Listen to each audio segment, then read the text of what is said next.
Sport Business. Global Sports Intelligence.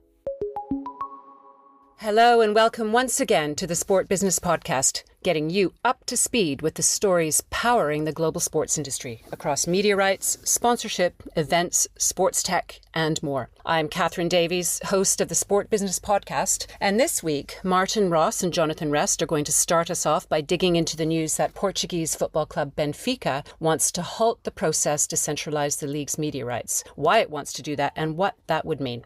Then I have Imran Yusuf, our Sport Business Media editor, on the line to give us the lowdown on a big new appointment at the International Cricket Council and what that might mean for the ICC going forward.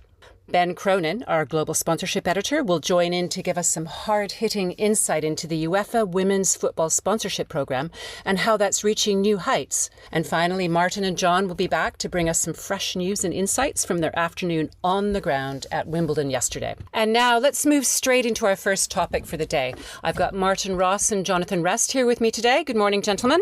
Good morning. Hi, Catherine. Now, you two were on the ground at Wimbledon yesterday, and more about that later in the podcast. But let's move on to today's first topic. Martin, you published this week a story about the call made by Rui Costa, president of the Portuguese football club Benfica, to scrap the centralised sale of Portuguese Liga media rights planned for 2028. Now, this was unexpected, I believe, but perhaps not totally surprising. What's going on there? Maybe the size of the letter was unexpected. It was 7 pages that Rui Costa published a letter this week. Really refreshing to get a former footballer, and he's now in a very prominent position at Benfica, to speak so much sense. Clearly he has a motive and that he wants to defend his current share of media rights. But this has been brewing for a while, the discontent with Benfica. To explain the background, the Portuguese FA and the Portuguese League signed a memorandum of understanding in 2021 when there was a government decree about the centralisation of rights from,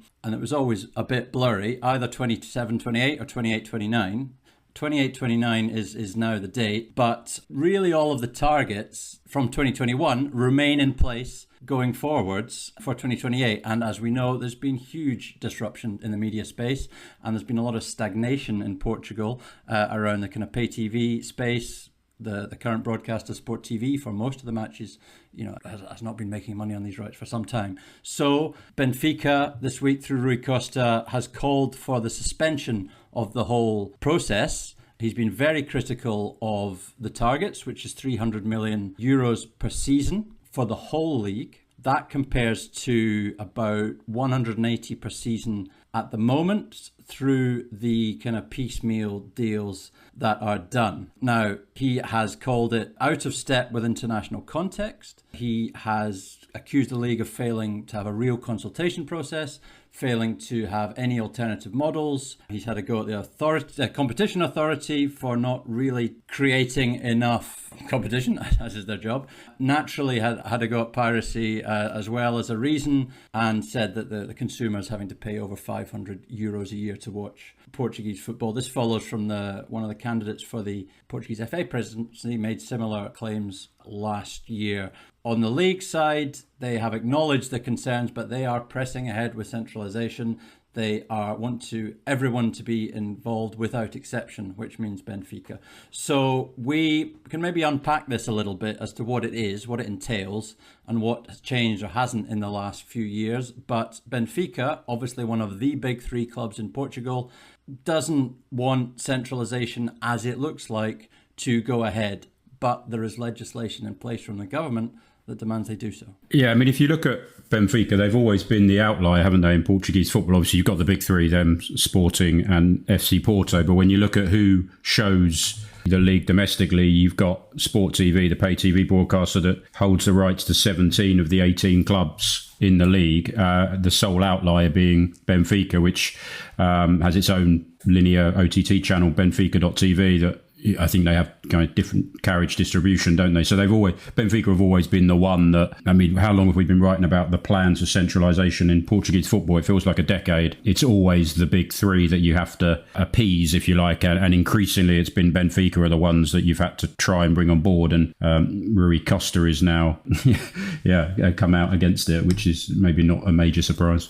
Yeah, it's quite important, I think, yet, as you say, that the deals that are in place, Benfica was an early launcher of its of showing its live matches on Benfica TV. It has a 10-season deal which expires at the end of 25-26 to exploit the rights on there. The deal is with the telco, one of the big telcos, NOS, and is worth up to 400 million euros, or an average of 40 million per season. All the other matches are shown, as you say, on Sport TV, but there's a complication as well in that Porto and Sporting, they have their own lucrative deals, some of them wrapped up in sponsorship as well. Just to take you through those quickly, Porto did a deal with Altice, another big telco which owns Mayo. It was worth about 458 million euros over 10 years. Also included shirt sponsorship rights and distribution of Porto Canal, the TV channel. The vast majority of this is wrapped up in the media rights. At the same time, Sporting has a deal, 446 million euros, I believe also for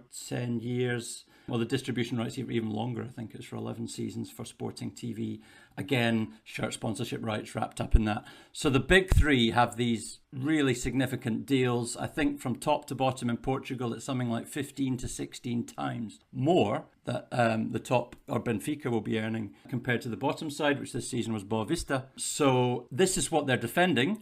On the league side, they want to close that gap. They want to follow the path of most other leagues, apart from, we've talked about Greece and Mexico maybe in previous podcasts. But if you are Benfica, you're looking at two things. You're looking at the concept of everybody getting a bit more equal part of the pie that centralisation involves, which is not particularly appealing to them. And also you're looking at a market that has stagnated in Portugal with, yes, DAZN's come in and bought 11, but, rights fees generally are flatlining or reducing in some cases.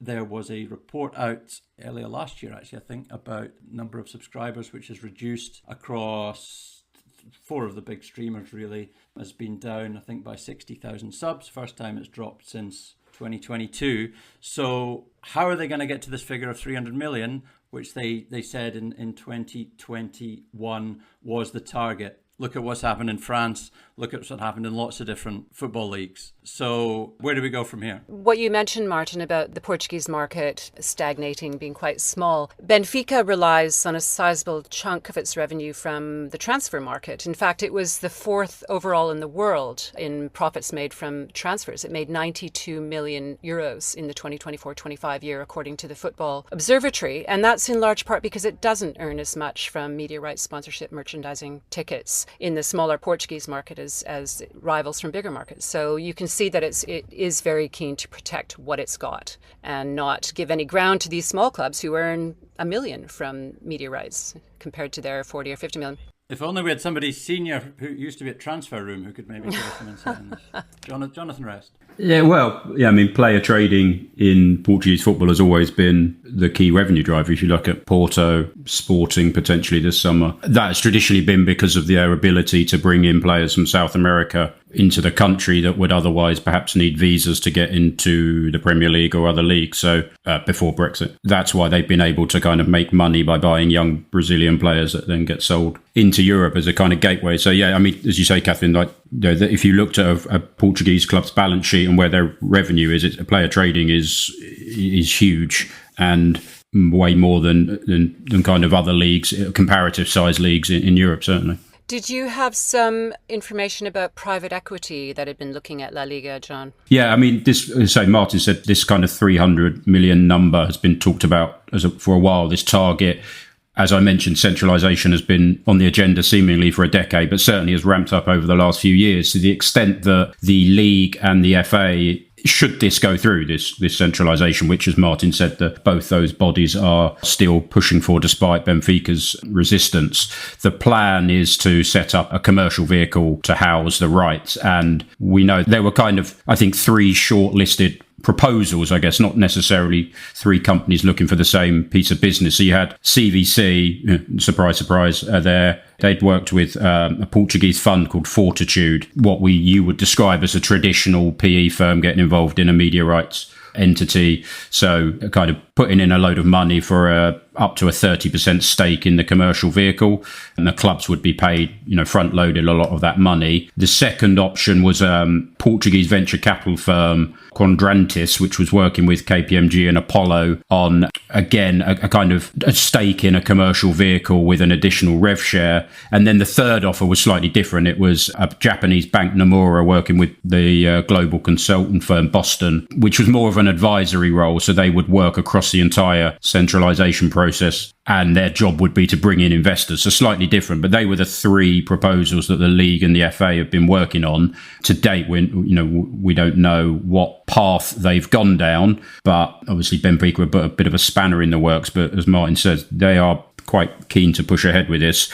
I mean, whether it's going to be 28, 29, whether it's going to be pushing into more likely maybe the next decade, but it seems this is coming. But one thing, Catherine, like you mentioned La Liga there, I mean, obviously this is something that you kind of know more than anyone with your contacts in that market. They were the big one to centralise. Has it been a success, or do people still complain that it's not enough money?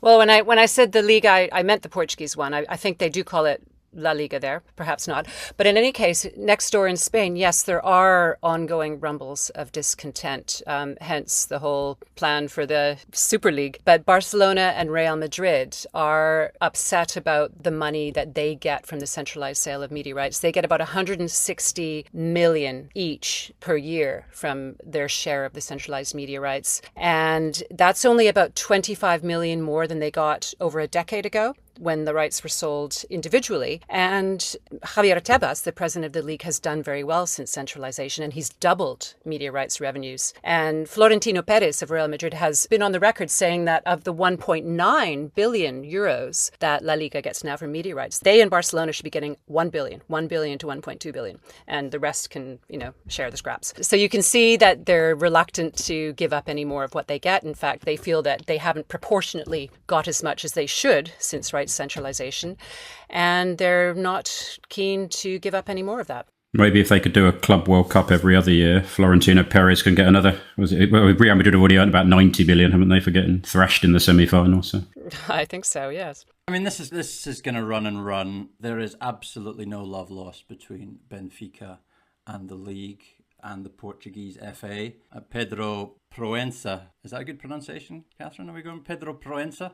Good enough, I'll take it. I think he's got a Sedilla under the sea. He was previously a referee who was headbutted by a Benfica fan in 2011. And Benfica at the moment are raging about refereeing decisions and really trying to take the Portuguese FA to task. So there's a lot of background to this. I mean, clearly the primary background is financial. Rui Costa, former midfield maestro, he believes that they're not even going to get to 150 million or 200 million a season in centralised revenue as it stands, which he thinks will hit all Portuguese clubs. The league itself, I think, admitted earlier this year that it needed to speed up the plans. I mean, if it is 2028 and it was a new player, for example, Amazon had a bit of a look at Portugal but never really went there.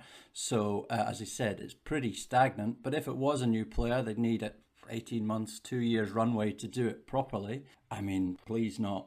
Well, are we going to have the whole league channel argument? Who knows? Maybe if the French league defies expectations and it is a success, maybe they will, crucially, if private equity is willing to buy into that is a viable option, but only with I think a financial guarantee for the clubs. We've seen what's happened to French clubs in the transfer market this summer. They just have no idea what money's coming in TV rights wise. But even I think there's still a long way to go. Portuguese media exec speaking to Sport Business Media in 2021 said this is the very first step on a very, very long road with a lot of challenges, and we don't even know if centralisation lies at the end of it. Where are we now? I mean, it is a government decree. I don't know what Benfica's leverage is in terms of, the league is a league's body of which the clubs are members and has adhered to this. So I'm not sure where they can take it, apart from CAS maybe. So it's messy, and what it doesn't do is it doesn't appeal to broadcasters in Portugal who are already looking at this as a chance to correct the market value. And the infighting among the clubs will not do anybody any good. Let's see, it's also was seen as a chance to improve, international rights revenue. It's always been a bit of a kind of afterthought. Sport TV would sell the international TV rights often in conjunction with Sport 5, has done it in kind of some previous cycles. But yeah, that's always been a bit of a kind of hodgepodge of different rights. And I just think this is, for the rest of this year, you can just see this running and running.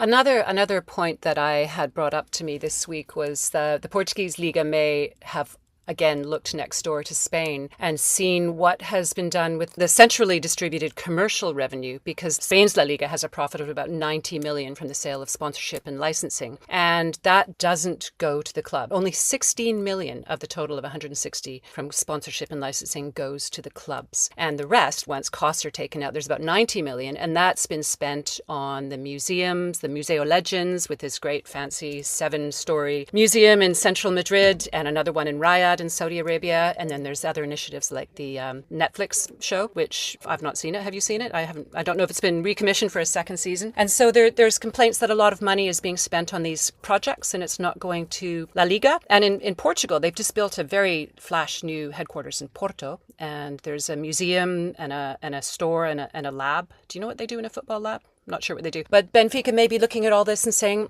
this money is going on projects that, it should be going to us. Yeah, I think Rui Costa's absolutely right, and as was Nuno Lobo, who was the candidate for the Portuguese FA presidency, lost out to Proença in that process. If you just, as we've said, the telcos are not making money on Portuguese football rights, and Sport TV is owned, 75% of it is owned by NOS, Altice and Vodafone. So where do we create the competitive tension when they are, some of them, losing subscribers, when the rights values are certainly flatlining at best in some cases, and they're not making a profit on the rights? That would all point, as it stands, to DAZN. Now, DAZN, having bought 11 Sports, has really just kept it ticking along. It's a business there that works quite well for them, I think. But are they going to go in hugely aggressively for the Portuguese League rights, in the knowledge that Sport TV don't want to overpay at all for these rights? I just can't see it as a strategic market where they would go in and say, well, let's just really dominate this market when they've already got a decent share of it and are running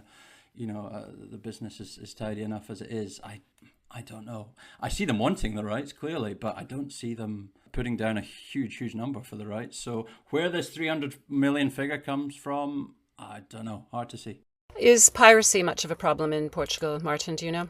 I'm sure it is. Yeah, a huge problem. There was a similar kind of figure as to 1 in 2 people were watching some of the league games domestically via piracy, in the same way that the French league gave a similar figure for Marseille PSG. So they're in a similar position to France, and we saw what happened when DAZN went into the market in France. Was expecting piracy, maybe taken aback by the levels of piracy and the lack of combating by the league of it. So yeah, 100%. Piracy is also an issue. So that just makes the whole job even tougher. Yeah, I guess there's marketing, isn't there? And then there's, you've got to market the league globally. As Martin said, maybe the international concept from a media point of view hasn't been widely distributed. So you've got to spend money, I guess, marketing. There's the Netflix, I don't know, I haven't seen the La Liga Netflix documentary. There's so many sports documentaries on Netflix, but it will appeal to an audience and it will help grow the league in those markets, I guess, when you come around to media rights discussion. So I guess the Portuguese League will look at this as a kind of marketing expense rather than, a cost that Benfica look at it as. Well, it's a topic we're going to revisit again and again, I'm sure, as leagues struggle to increase their domestic and international media rights revenues in the coming years. Let's leave it for today, shall we? And move on to our next part, where I will be speaking to Imran about a new appointment at the International Cricket Council. We'll be right back. For a weekly roundup of the biggest stories shaping global sport, sign up to the Weekly Digest, our free newsletter packed with essential insights. Subscribe at sportbusiness.com.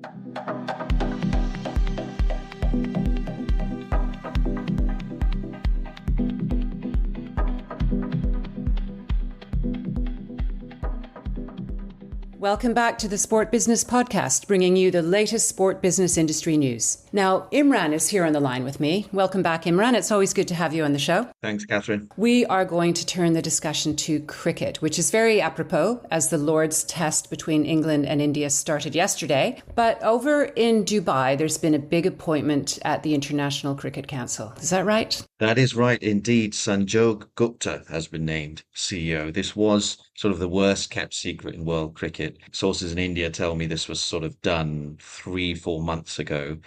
Took a bit of time to confirm. Having said that, the ICC have said that over 2,500 people applied for the role. Maybe our listeners were some of them, and 12 candidates were shortlisted.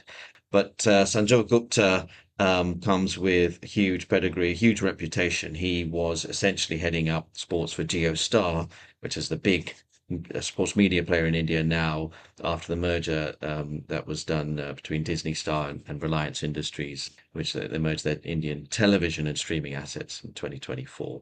So even at Disney Star, he was sort of heading up sports, and really a lot of people credit him with bringing their production levels up over the years. He has combined a sort of technical know-how with a great storytelling skills. That's what a lot of people say about him. And actually, if you hear him at conferences, hear him speak about the business, he is extremely articulate and really sort of seems a cut above the rest in terms of the way he talks about the business and its innovations and sort of where it's at and where it's going.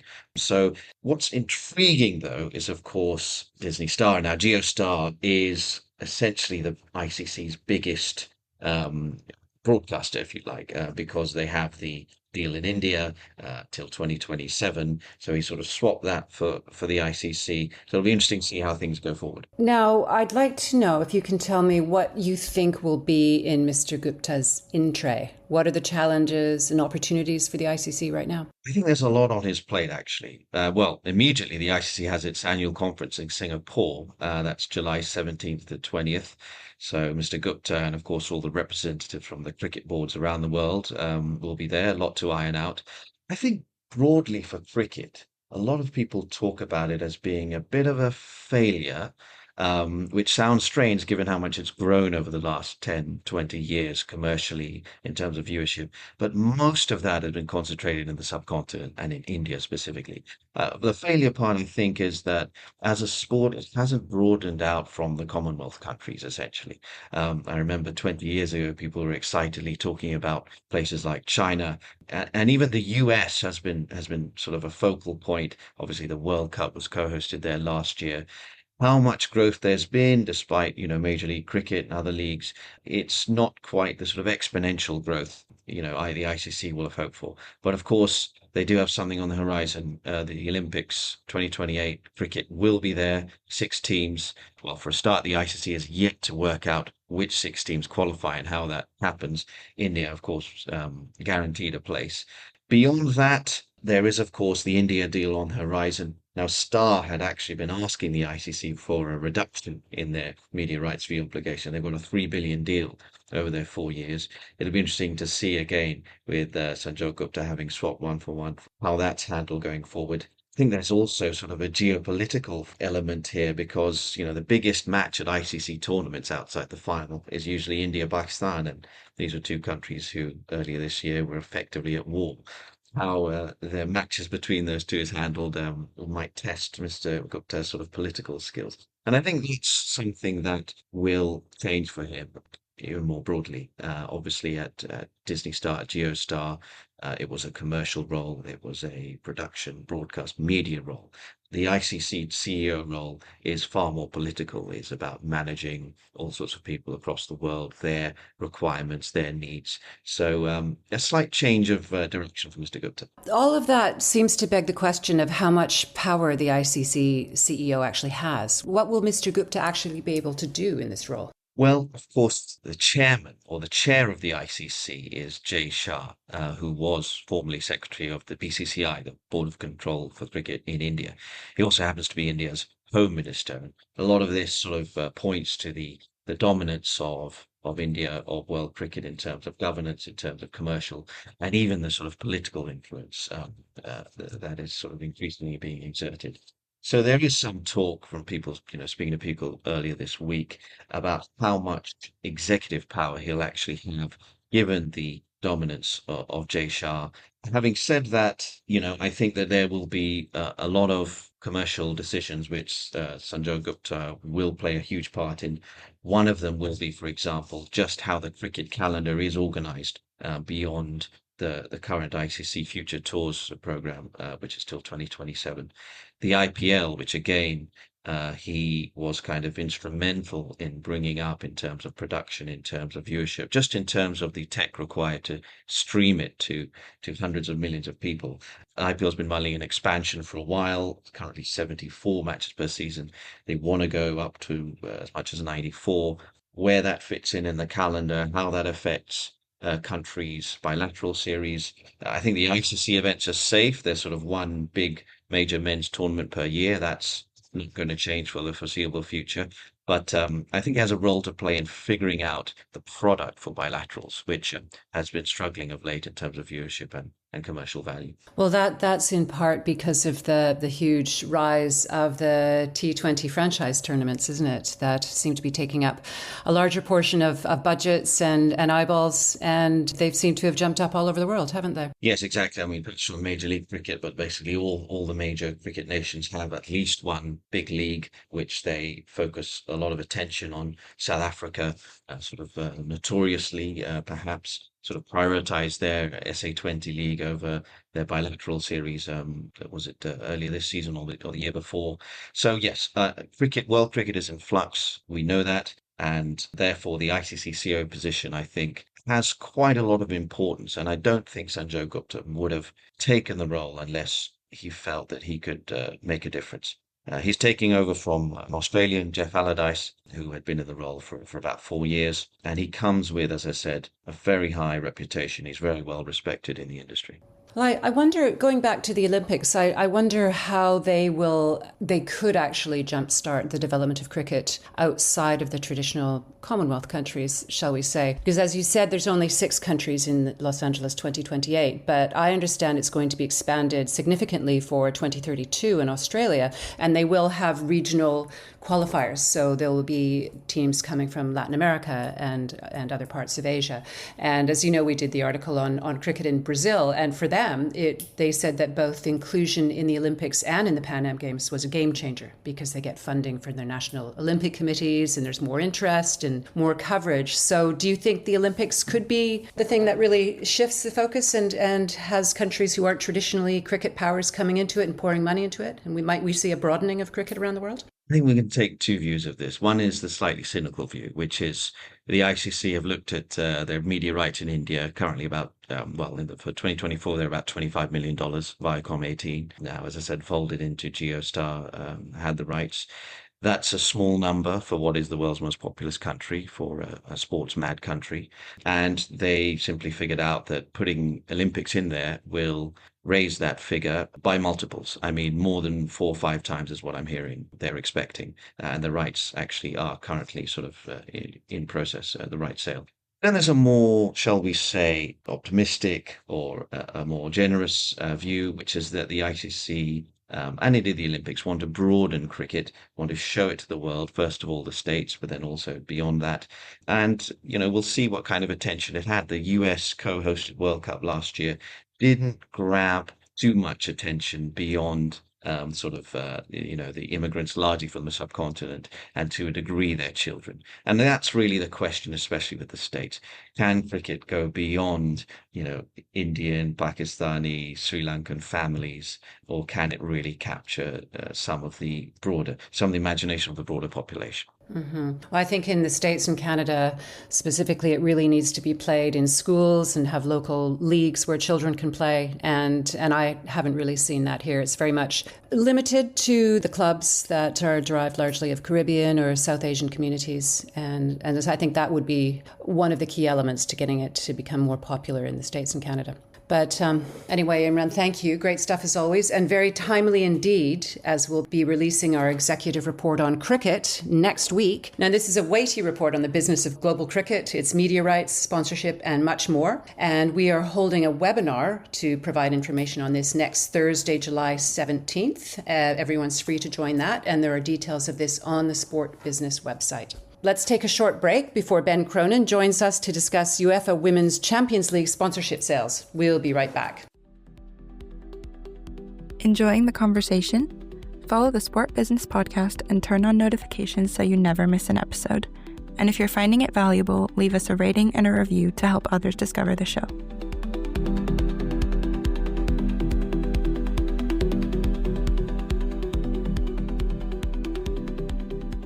Welcome back to the Sport Business Podcast, bringing you the latest sport business industry news. Ben Cronin, our global sponsorship editor, is here with me now to talk about football and specifically the UEFA Women's Football Programme, headlined by the UEFA Women's Euros currently underway in Switzerland. Now, this tournament represents the culmination of the 4-year commercial cycle for the Federation's women's football sponsorship program. And Ben, you've just released a very comprehensive data snapshot examining every single deal agreed in the period.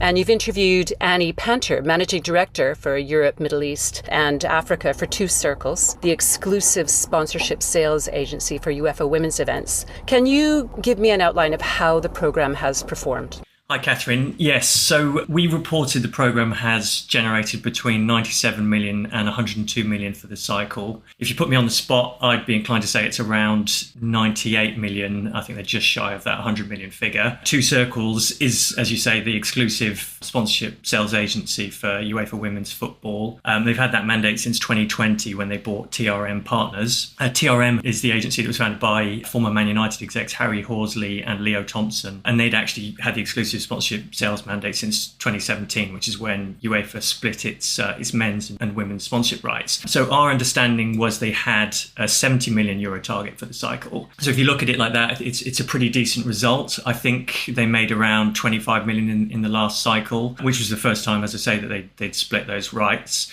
So you're talking about a fourfold increase in the value there. There's one caveat to all of that, which is that some of the deals include the delayed Euro 2021 tournament. If you remember, that was held back a year to 2022. And what that allowed them to do was it allowed them to package the rights to 2 Euros into some of their top tier sponsorship deals, the women's football partner packages. So, for example, Heineken, they signed a deal in August 2021, which was actually after the original tournament was scheduled to take place. And that secured them rights to Euro 2022, Euro 2025, and all of the tournaments in between. And I think that deal was around the 10 million euro mark for the entire cycle. But, you know, if you want to be, strict about it, then I think about 2 million of that is actually allocated to the delayed event. So those women's football partner packages, they're obviously the top spending brands in the portfolio, but then they've also got a global Euro 2025 sponsor designation. So that's global rights just to the Euros. And then they've got a national supporter package, which is local activation rights just in Switzerland. So we've talked about the types of brands involved in women's sport. I believe a couple of weeks ago we talked about brands involved in women's tennis and the Billie Jean King Cup. What types of brands are involved in this programme? So there's quite a good split of geographies, which probably overlaps with the countries that are watching women's football and also buying tickets to the event. So there's 4 US sponsors. Women's football is very, very strong in the US. There's 4 Swiss brands, as you'd expect, because they're the host nation. There's 3 from the UK, 3 from the Netherlands, 3 from Germany. So there's a good split there. Our calculation is 62% that have or have had sponsorship agreements with UEFA men's competitions. And you've got some hardy perennials like Heineken, Just Eat, PepsiCo. But there's also, some new brands in there, or brands that haven't sponsored UEFA men's events like Euronics and Grifols. And I think it's very useful for UEFA to have new brands coming in. Sometimes they have the capacity to do, sometimes they don't have the capacity to do men's events and they're coming in and just doing the women's events. But, a brand like Amazon, they've obviously got the budget, and that could evolve into a bigger deal across all UEFA events. And UEFA's always tended to have a good split of rivals covering off different categories. So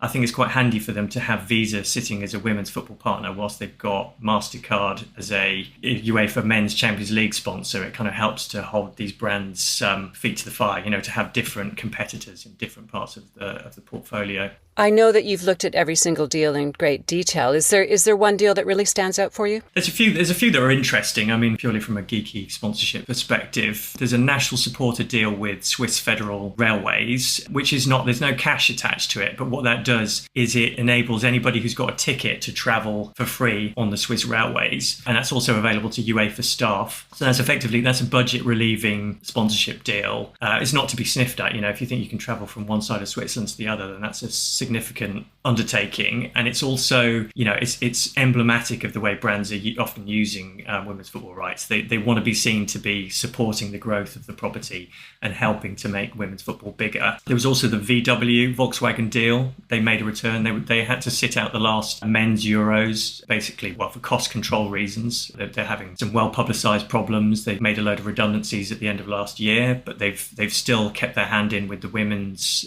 Euro, continuing that association with UEFA national team football, even though they can't necessarily afford the men's rights at this stage. There's also the Unilever deal. That's quite interesting in the sense that they don't get any LED and they don't get any media backdrops. So they're essentially just using it for UEFA IP point of sale promotion. So when you're buying some Hellmann's mayonnaise or some Rexona deodorant, there'll be lots of UEFA imagery on the packages. Quite interesting. The way they use that is they're using it to carve out retail space. They want to get key spaces within shops. And if you've got pictures of footballers on point of sale promotions, that really helps them to get those shelf spaces. And then the other one is Heineken. It's obviously their swan song at least in women's national team football, because Carlsberg are coming in the next cycle to sponsor UEFA Women's National Team Football. Heineken can still come in as a UEFA Women's Champions League sponsor and mirror what they're doing with the Men's Champions League. But there's going to be a bit of change there. Right. Well, we know that the Women's Euros are the culmination of the 4-year programme. What do you know about the next cycle?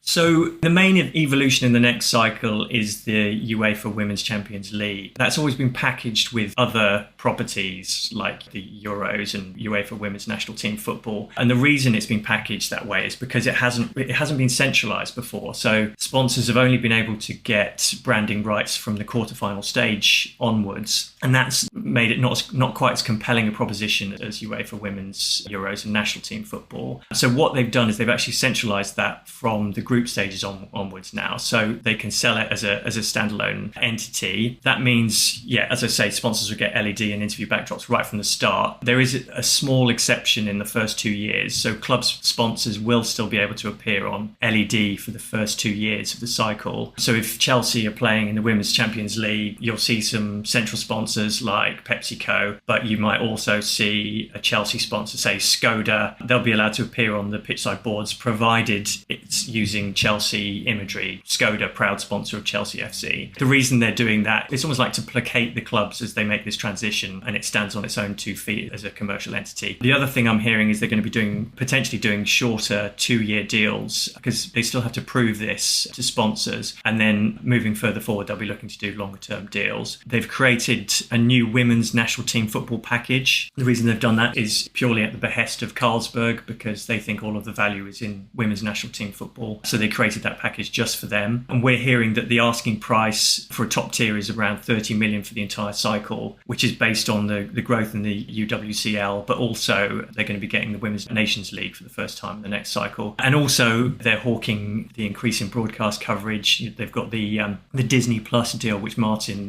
probably knows a little bit more about. Just before we dive into broadcast, and to pick up on a point about 7 points ago on Switzerland and the Swiss Railways, having lived in Switzerland, you might expect me to. I'm a big fan of the Swiss Railways, not in a kind of train geek GoPro kind of way, but it's always been a kind of, certainly used to be a big part of UEFA's men's Euros play, that if you had a ticket, for example, to Euro 2008, and I did this, you could travel anywhere within the block of Switzerland and Austria, free as part of your ticket. So I got an overnight train from Lausanne to Innsbruck, changing somewhere to go and watch Spain against Sweden in Innsbruck, and travelled back free. Now, I don't think, if they did do it at Euro 2020/Euro 2021, I'm an idiot, because I paid for my train ticket from Glasgow to London to watch Scotland play England. But it's always been a big thing, that kind of communal travel.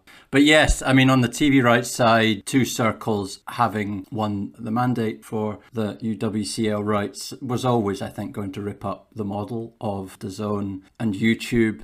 and they were always going to look for a strong free-to-air footprint. Now, the trouble is you can't go full in free-to-air because you're not going to maybe get the number you want. They've got a very good number out of Disney Plus, but to counteract going behind a paywall, but yet a paywall that a lot of people use and a very strong demographic use, and there's lots of marketing opportunities around being on Disney. They have done 2 different types of EBU deals, some for just, I think, the semi-finals and the final, and then some for a game every week, a sort of big game in your home market, which I think will be, that will be enough to placate sponsors. There is around 20 to 25 EBU members have signed up to either of those. And then there's also deals being done outside of the EBU, such as the BBC, which we wrote about, which has signed up to show UWCL. So that's where they're trying to balance that, but yet also try and get to the revenue that they had from the Zone deal, which was circa just over €7 million a season.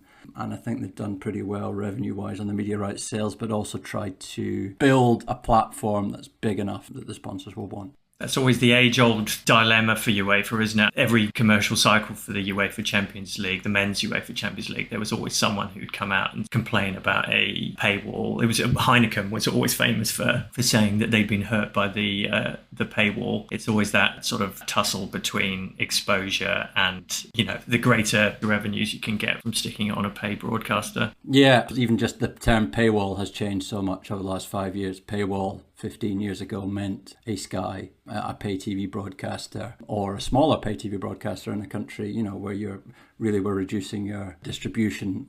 Paywall now can mean a YouTube pay-per-view. It could mean Disney Plus, which has a big old number of subscribers and also a demographic willing to spend, I imagine. So paywall can mean lots of different things. John, I know you've been looking at some of the audiences for the Women's Euros and unfortunate scheduling up against the Club World Cup, but the knockout stages of the Euros will be free of that. Can you tell us more about what you've seen from the various countries? Yeah, it's been mixed, I think, if you look at the big media markets in Europe. If you look at England's 2 games, first game against France attracted 3.4 million audience on ITV. That was down on the last tournament they staged. And, and the same within France, they had, I think it was 2.8 million for that game on TF1. And it didn't really get much better for the second game, or it got worse in England. It was England-Netherlands was 2.3 million average on the BBC. Although that was an earlier kickoff. That it has to be said, that was a 5 p.m. UK kickoff. I think most of the fans were watching it in the SportBusiness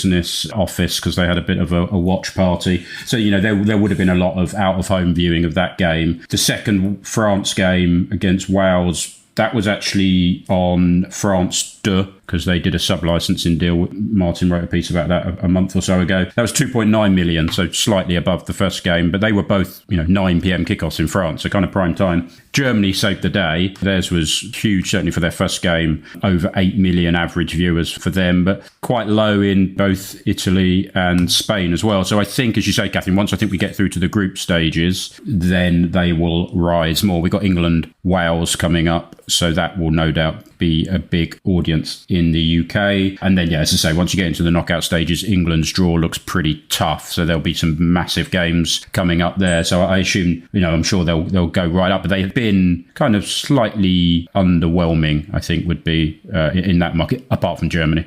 Hadn't realised England have qualified for the knockouts, John. Well, I've done a disservice to Wales. And that Ben's got a strong Welsh allegiance. It'll be interesting to see what the number is for England's last game of the tournament against Wales.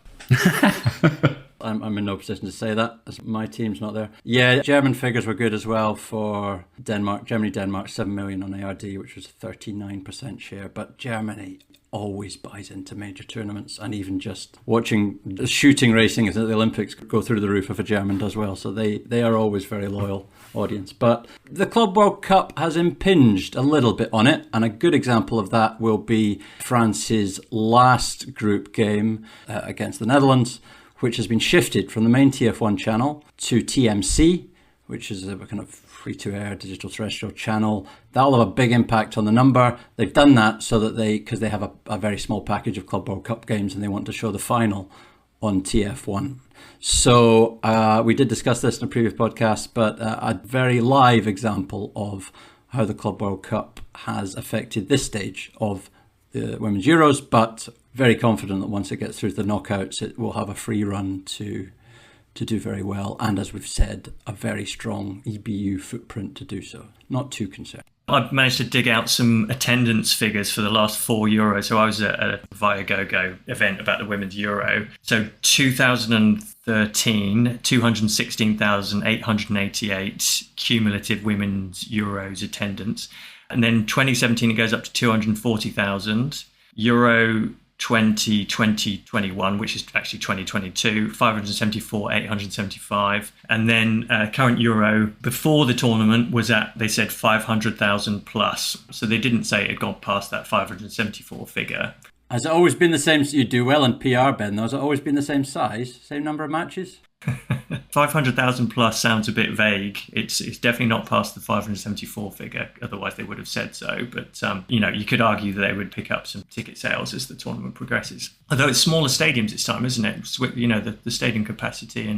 Well, yeah, 12 teams in Euro 2013. So that'll have had an impact. I'm not sure about 2017. Yeah. So it was 25 matches, I think, in 2013, and then it expanded to 35 matches, I think, in 2017. Yeah, so the number of matches has increased, so it's not like for like as a comparison. Average per match, that's what we want. Well, lots of superb insights there that you won't have read or heard anywhere else. Thank you, the three of you, and Ben, particularly for the sponsorship insight from your data snapshot, which is up on the Sport Business website now. Superb piece of work there. So we'll take a short break now before moving on to our final section. We'll be right back. Want to get the full story beyond the headlines? Subscribe to Sport Business for exclusive news, data, and expert analysis. Learn more at sportbusiness.com.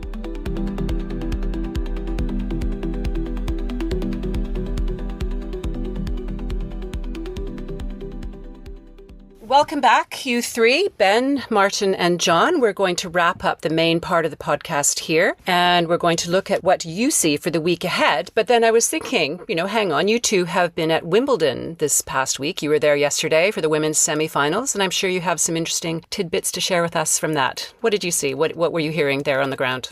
I suppose news-wise, what we were hearing, the two big ones were the ATP WTA commercial merger moving closer and going through the various stages it now has to, and the votes. So I think we'll get some definitive news on that pretty soon. Also, quite a big topic was the introduction of a mixed doubles tournament a week before the US Open, or of the singles part of the US Open. Which has been a mixture of well-received and controversial. I say controversial because it means star players will be taking part in the mixed doubles when they haven't maybe before. But it means your kind of regular journeymen and journeywomen mixed doubles players are probably going to miss out. And one of the losing, I think, finalists at Wimbledon yesterday was saying that it made her heart very sad, or something like her heart was bleeding because she was going to miss out on playing. But from an audience point of view, from IMG's point of view in selling rights to the US Open, I think they see that as a big opportunity. So tennis-wise, that was, quite a big one. I would just also mention, I suppose, sponsorship, which maybe Ben will have some thoughts on, but I did the usual game of counting up logos when we were watching the Sabalenka semi-final yesterday in the heat. And as people will know, obviously the Wimbledon All England Club strategy, a bit like the Masters in golf, is very much about exclusivity and low number of field of play advertising. So you had Barclays on the chair now, obviously IBM, Emirates, Rolex and Land Rover were the five kind of visible placed logos, if you like, instead of advertising inventory. But then obviously, of course, Ralph Lauren still exists as some line judges, the umpire. There's Evian on the water bottles and the Slazenger on the balls. So not quite the same kind of advertising. I was just looking at the court and looking at the back of the court where your three line judges would have stood. What they've done is they've put two big circular Wimbledon logos at the top there, which weren't there before. I think that's screaming out for really chunky inventory next year. Be interested to see what Ben thinks about that. But you could easily put the same logo on both sides of something, and it's really quite a prominent positioning. So maybe one to keep an eye on next year. You've just shown the unusual way in which we watch live sport, Martin. We're always picking out logos. We just need to relax a little bit more and watch the sport every now and again. As I do exactly the same. I noticed it did seem a bit more stripped back this year, namely because of the absence of the line judges. But they've also, Slazenger used to appear on the backboards, and that's why it probably looks a little bit empty there. So I'd be interested to know what's going on there, whether or not they've given some rights back, or as you say, they're making space for a new sponsor. So in a way, they've almost become less permissive. There's less branding at the event, but also at the same time, they've become a little bit more permissive in the type of brands that they allow on there. You know, the whole thing in the past has always been about contextual relevance and utility. So IBM provide the scoreboard. There's Slazenger who are doing the balls, as you say. Evian are doing the water. But, you know, and some are a bit more tangential, like Range Rover does the speed gun. And Oppo, when they were there, they always used to they have branding on the photographer's pit at the front of the court. So yeah, there's been a slight change because they've got Emirates and Barclays now. There's no contextual reason for Emirates to be there, and Barclays the same thing. You know, they've got the chair, whereas Slazenger and Robinson used to have that. I mean, Robinson's was about as quintessentially Wimbledon as you could get. They'd been there for about 87 years. So there's been a change in that respect. Yeah, I think they're more willing to look at brands outside of that sort of contextual relevance, and they're probably getting more money, but it's still very sort of dialed down, and they're in subdued colours. I remember being at the French Open a few years ago, and they had an activation for Emirates where there was a zip wire across the top of the court. And at the change of every game, a little model Emirates branded aeroplane would whiz across the centre of the court. And then as the players came back on court, it would sort of whiz off again. And you just wouldn't get that at Wimbledon. They'd be choking on their PIMs and their G&Ts if they did something like that. And you're certainly not going to get the flight attendants coming on with the trophy when it's awarded. Well, I'd bet my house on that one. Maybe I'll be proven wrong, but I don't think that's going to happen on Sunday or Saturday. I say Robinson's been there for 87 years. That there was people there in attendance who've been sent to court for longer than that, wearing their straw hats. John, what was your takeaway apart from the PIMs? Takeaway PIMs.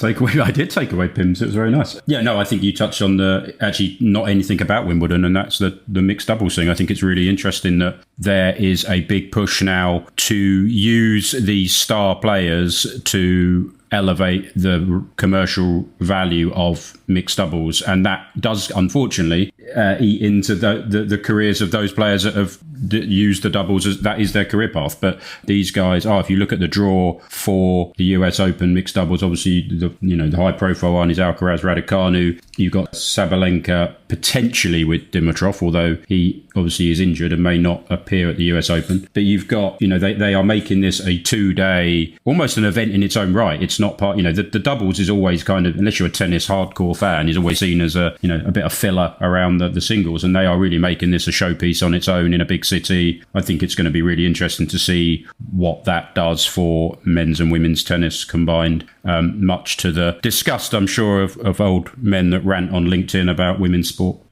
I mean, Dimitrov, pod exclusive, will not appear in the mixed doubles at the US Open, was what we were told yesterday by a source close to who would know. I think he was going to play with Sabalenka, but will not be.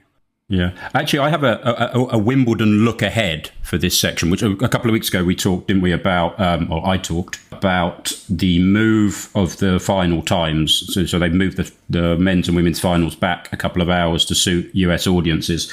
That looked like a dreadful decision in week one when you had Frances Tiafoe, Coco Gauff, Jessica Pegula and Madison Keys all kind of crashed out. But actually, we've now got Amanda Anisimova in the final of the women's, where we're recording this on Friday morning. So there's every chance by the time you listen to this, Taylor Fritz would have lost to Carlos Alcaraz. I actually think he might win. It might be a bit of a shock there. So you could have two Americans, one in the women's singles, one in the men's singles. Be interesting to see what that does to ESPN's ratings, the second biggest paymaster on media for the All England club. Last year's finals in the US men's averaged 2.2 million viewers on ESPN, and the women's was 1.4 million. No Americans were involved in either final. So be interesting with that later final with at least one American to see what numbers ESPN pulls up.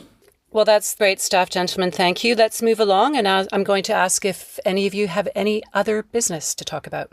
Yeah, I have a quick one. A bit of a sponsorship storm brewing in another English summer sport, cricket. Obviously, the Indian Test match is going on, England-India, and potentially some interesting ambush marketing that was seen at the Edgbaston Test last week when Shubman Gill, who batted constantly for about 3 days, when he eventually declared. Now, India wear a very nice Adidas kit. The deal's worth around 250 crore, which I think is roughly $30 million US.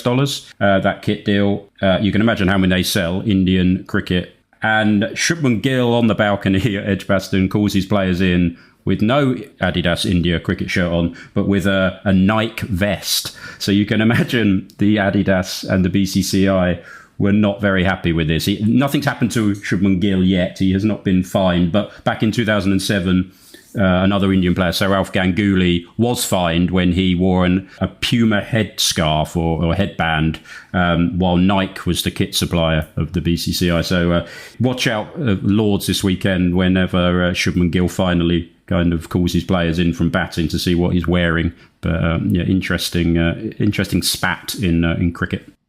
He's scored so many runs, he can do what he likes, I think. He's got his own... Well, he is a Nike ambassador, so exactly, yeah. I've obviously got a triple for you, but I'll be very fast. One of them's, I think we need to have a moratorium, not that anybody's going to listen to me, but a moratorium on Plus after an OTT name. This week we have League One Plus is the name for the League One channel, which, we no wonder how long that marketing meeting took. We now have... I'm not going to name them all, but ESPN Plus, Disney Plus, Paramount Plus, Discovery Plus, MGM Plus, Apple TV Plus, Sky Sports Plus, 7 Plus in Australia, La Liga Plus, Movistar Plus in Spain, Serie A Plus, Channel 4 Plus, RTL Plus, Super League Plus, Live Golf Plus, and there's more. Canal Plus, fortunately, isn't, so it doesn't have Canal Plus Plus, which would be, well, it wouldn't be a minus. I think the mathematicians among us would tell you that Canal Plus Plus is still a plus. So yeah, please let's stop this nonsense, even if it does work. The other one was AI. I mean, clearly AI is a huge topic in sport at the moment. We saw Nvidia's this week was the first public company worth $4 billion US. Everybody wants to know how AI is already entrenched in our industry, of course, in production, in archive management, in commentary. But could we get to a stage when an AI sports event is as popular as real live sport? Will we get there? Not yet, according to the experiment in China last week when they had the first autonomous AI robot football match, 3-on-3. It was hilarious. Please go and have a look on it on YouTube. One of them fell over and malfunctioned like short circuit and had to be stretchered off, which was wonderful. Yeah, it was unwatchable. So we're a long way to go off on that. And finally, on July the 4th, we had ESPN's hot dog eating contest, which is actually quite popular television. So ESPN2 got their best non-American football audience of 2025 so far by having people, mostly guys, just munching through as many hot dogs as they could. Got a 1.62 million average audience in ESPN2, up 95%, and their best since 2014. So I suppose my question would be, is it time to take the hot dog eating contest seriously? But one thing's for sure, it certainly remains good filler content. All right. Well, that was informative, insightful, and fun. Thank you to the three of you, and go off and get ready to enjoy your weekend. I hear it's going up to a very dangerous 30 degrees here in the UK. And as a reminder to all our listeners, next week we want you to be a part of the podcast. Send us a question on any topic that you've heard discussed on this podcast or that you'd like our teams to delve into, and our industry experts will discuss, dissect, and debate. You can email a question to info@sportbusiness.com, or better yet, send your question through a WhatsApp audio message to the Sport Business team member you're connected to. So get those questions into us by next Monday, the 14th of July, and we will give them the Sport Business treatment. And if you want to know more about today's stories or any of our other reports and analyses, and especially if you're looking for the world's largest collection of accurate rights fees across media and sponsorship, you can take a look at subscription options on our website or get in touch with us via email at info@sportbusiness.com. And if you enter the code SB Podcast 30 at the checkout, SB Podcast 30, you'll get a 30% discount on annual and monthly Sport Business subscriptions. You can also share your thoughts on this episode and give us your feedback in a review on the Apple Podcasts and Spotify platforms. Thank you all for tuning in, for reading, for subscribing. I'm Catherine Davies, and we'll be back again next week with the Sport Business Podcast.